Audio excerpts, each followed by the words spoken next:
যদি আমি বলি আমার রাসূল কেমন ছিলেন, তিনি ছিলেন মধ্যম আকৃতির। তিনি না লম্বা না খাটো, তার চুলগুলো হালকা হালকা কোঁকড়ানো। তিনি কখনো বা যখন চুলের ভিতরে তৈল দিয়ে আছড়াতেন, অবাক বিস্ময়ে মানুষ তাকিয়ে দেখতেন, মনে হতো চুলের মাঝে যেন মৃদুমন্দ ঢেউ দেখা যায়। তার কপালটা ছিল চওড়া শুভ্র, তার চোখের ভ্রুগুলো ছিল ধনুকের মতো বাঁকা, তার চোখগুলো ছিল টানা টানা ভাসা ভাসা, তার চোখের পাতাগুলো ছিল গোলাপের পাপড়ির মতো।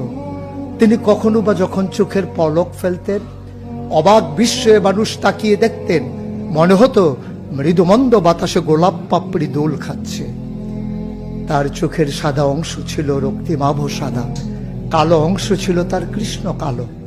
তার ঠোঁটগুলো ছিল গোলাপি রঙের, তার নাকটা ছিল খাড়া, ছিদ্রগুলো ছিল ছোট ছোট, নাকের নিচে ঠোঁটের উপরে ছিল চিকন সরু গোঁফ।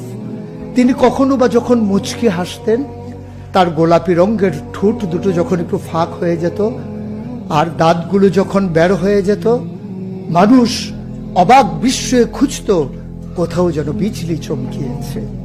সুতরাং যার কোনো তুলনা হয় না, তুলনা মেলা ভার।